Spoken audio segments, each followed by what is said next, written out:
तो बच्चों फिर से तो हम लोगों का जो अभी हमने आपको बताया था पिछले उसमें लेक्चर में कि किस तरह से हम बॉडी किसी रेगुलर शेप या इरेगुलर शेप की बॉडी का सेंटर ऑफ मास देखते हैं या सपोज करते हैं, ठीक है ना। अब हमें उसी बॉडी का सेंटर ऑफ मास निकालना है, तो वो कैसे निकालेंगे, तो बहुत ध्यान से आप लोगों को यहां देखना है बोर्ड पे। सपोज करिए हमने एक सिस्टम लिया, सिस्टम क्या होता है आपको बता दिया। आप सिस्टम ऑफ पार्टिकल्स को ही बॉडी कहते हैं और बॉडी को ही कहते हैं सिस्टम ऑफ पार्टिकल्स। तो हम चाहे सिस्टम ऑफ पार्टिकल कहें या बॉडी कहें। सपोज करिए हमने एक बॉडी ली और उस बॉडी को बनाने वाले पार्टिकल्स लिए। कुछ पार्टिकल्स हैं जो उस बॉडी को बना रहे हैं। हमने मान लिया अभी कि 4 पार्टिकल हैं जो उस बॉडी को किसी एक बॉडी को बनाने वाले। एक बॉडी जो हमने मानी है उसको बनाने वाले पार्टिकल्स हैं ये 4। इनमें से हर पार्टिकल का एक मास है m1, m2, m3, m4। अब हमने एक कोई आर्बिट्रेरी ओरिजिन लिया, ध्यान से समझिएगा आप लोग। ये हमने कोई एक आर्बिट्रेरी ओरिजिन लिया O, ये आर्बिट्रेरी ओरिजिन है O। इस आर्बिट्रेरी ओरिजिन से इस मास m1 का ये x, y, z, ये मास m1 का पोजीशन वेक्टर है r1। इसी तरह से मास m2 का पोजीशन वेक्टर है r2। मास m3 का पोजीशन वेक्टर है r3 और मास m4 का पोजीशन वेक्टर है r4। कहां से? आर्बिट्रेरी ओरिजिन से, और आर्बिट्रेरी ओरिजिन है O। अब हमने आपसे कहा था हर बॉडी का एक सेंटर ऑफ मास होता है, तो इसका मतलब है जो हमने सिस्टम लिया है इसका भी एक सेंटर ऑफ मास होगा। और हमने कहा वो हम सपोज करते हैं कि उस एक पर्टिकुलर पॉइंट जहां पर उस बॉडी का टोटल मास केंद्रित होगा। तो हमने मान लिया यहां पर एक कोई ये पॉइंट है और ये पॉइंट इस बॉडी का सेंटर ऑफ मास है, और आर्बिट्रेरी ओरिजिन से इसका पोजीशन वेक्टर है कैपिटल आर। तो आप लोग जानते हैं अगर ये सेंटर ऑफ मास है बॉडी का तो यहां पर इस बॉडी का टोटल मास होगा m, क्योंकि वहां पर बॉडी का टोटल कंटेंट है। तो कंटेंट बॉडी का टोटल कितना होगा? कैपिटल M, जो सभी पार्टिकल के मास का सम होगा, तो वो वहां पर है कैपिटल M। ओके, अब हमें इसका सेंटर ऑफ मास, तो हमने जो अभी माना है उसमें ये कहा है कि 4 पार्टिकल से बनी हुई कोई बॉडी है, एक सिस्टम है जिसके मासेज हैं m1, m2, m3, m4, ठीक है ना। और उसके जो रिस्पेक्टिव पोजीशन वेक्टर्स हैं आर्बिट्रेरी ओरिजिन से वो है r1, r2, r3, r4, ठीक है ना। अब हमें क्या बताना है? Position of the centre of मास। तो जो पोजीशन होगी सेंटर ऑफ मास की वो आपकी क्या होगी? Position vector of the centre of मास वो क्या होगी, तो वो आपको अब मेनली समझना है। बच्चों आपसे मैं ये कहूं कि इस m1 मास का मूवमेंट बताओ कितना होगा। मूवमेंट क्या होता है? जैसे मैं आपसे ये कहूं कि यहां पर एक कोई आर्बिट्रेरी ओरिजिन है, तो यहां पर एक मास है m1, पार्टिकल है उसका मास m1 और वो वहां से r1 दूरी पर है। तो मैं आपसे कहूं इसका मूवमेंट ऑफ मास बताओ, तो आप क्या बताओगे?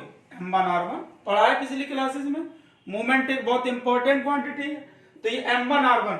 मैं आपसे कहूं कि यहां पर एक कोई r1 डिस्टेंस पर एक फोर्स काम कर रहा है पार्टिकल पर F1, और मैं कहूं मूवमेंट ऑफ फोर्स बताइए, तो आप क्या कहेंगे? F1 r1, है ना।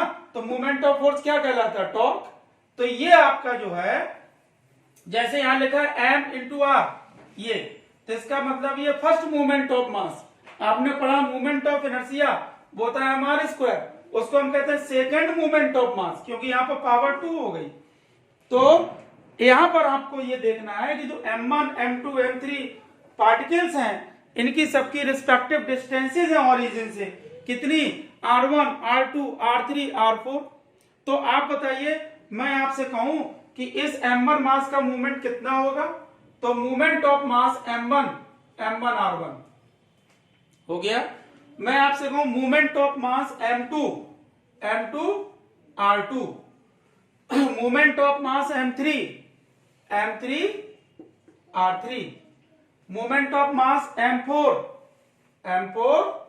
r4। बोलो अब सिस्टम को बनाने वाले कितने पार्टिकल हैं? 4।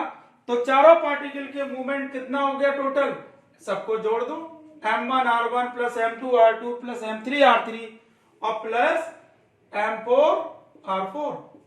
बोलो बेटा अब ये जो मूवमेंट है पूरे सिस्टम का, अब मैं कहूं आपसे कि सेंटर ऑफ मास का मूवमेंट कितना होगा, तो सेंटर ऑफ मास पर टोटल मास बॉडी का कितना है? कैपिटल M, और आर्बिट्रेरी ओरिजिन से कितने पोजीशन वेक्टर पर है? कैपिटल R, तो उसका मूवमेंट ऑफ मास हो गया mr। और आप लोग बताओ, फिजिक्स से आप जानते हैं कि पूरे सिस्टम का मूवमेंट सेंटर ऑफ मास के मूवमेंट के बराबर होना चाहिए, हमने यही पढ़ा अभी डेफिनेशन में, ठीक है ना? तो हमने इसको बराबर कर दिया। अब आपसे कहा जा रहा है कि इस सेंटर ऑफ मास का पोजीशन वेक्टर बताइए, तो आप आराम से बताएंगे। 4 पार्टिकल से बनी हुई बॉडी है, उसका पोजीशन वेक्टर हो गया m1 r1 plus m2 r2 plus m3 r3 plus m4 r4 upon m1 plus m2 plus m3 और प्लस m4। तो बच्चों ये आ गया position of the centre of mass या position vector of the centre of mass of a system of particles, और उस system of particle के लिए जिसको कितने पार्टिकल मिलकर के बना रहे हैं? 4 पार्टिकल मिलकर के बना रहे हैं। अब मैं आपसे कहूं यहां पर s को ऐसे भी लिख सकता हूं, जो n पार्टिकल, मान लीजिए हमारे पास ये n पार्टिकल है, ऐसी बॉडी है जो n पार्टिकल से मिलकर बनी है। तो n पार्टिकल्स के लिए अब आप कैसे लिख सकते हो? Similarly r is equal to m1 r1 plus m2 r2 dot dot mn rn upon m1 plus m2 plus dot dot mn। आप लोग जानते हैं जो लंबी सीरीज होती है सम की, उनको हम लोग समेशन में लिख लेते हैं, तो हम इसको ऐसे लिख लेंगे सिग्मा ऑफ i, और जो इंडिसेस यहां लिखेंगे वही यहां लिखेंगे mi ri upon sigma of i mi। Clear? अब आप इसको अगर एक्सपेंड करो तो यही आएगा। अब यहां पर आप लिख सकते हैं r is equal to sigma of i mi ri upon capital M, ठीक है ना? और ये n पार्टिकल के सिस्टम का पोजीशन वेक्टर है, ठीक है ना? n पार्टिकल के लिए हमने इसलिए निकाला कि जब हम n पार्टिकल के निकाल लेंगे तो फिर आपसे कहा जाए 2 पार्टिकल के लिए निकालो, 4 पार्टिकल के लिए निकालो, 5 पार्टिकल के लिए निकालो, फिर आप सबके लिए निकाल सकते हैं। अब यहां पर हम कह सकते हैं, जो हमने ये फार्मूला निकाला है बच्चों, यहां हम नीचे लिख सकते हैं where sigma of i mi is equal to capital M is the total mass of the system, total mass of the system, ये टोटल मास है सिस्टम का। और एंड एक टर्म और है ये सिग्मा mi ri, तो सिग्मा mi ri क्या कहेंगे आप? Is known as first movement of mass, is known as first movement of mass. ये दोनों चीजें क्लियर हो गई।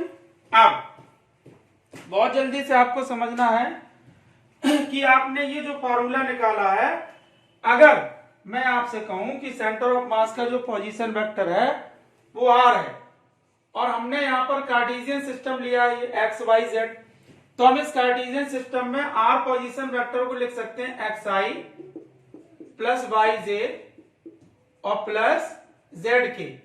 तो इक्वेशन नंबर 1 से हम इनके x y z और x y और z कंपोनेंट भी बता सकते हैं, मतलब x डायरेक्शन में सेंटर ऑफ मास क्या होगा ये बता सकते हैं, जेड डायरेक्शन में क्या होगा ये बता सकते हैं, और वाई डायरेक्शन में क्या होगा ये भी बता सकते हैं, आराम से बता सकते हैं। देखो इसी से बताएंगे, इसी फार्मूला से निकालेंगे जो हमने फार्मूला ही निकाल रखा है। इसमें अगर हमें x कंपोनेंट लिखना है पोजीशन का तो कैसे लिखेंगे, m1x1 plus m2x2 plus m3x3 dot dot mnxn upon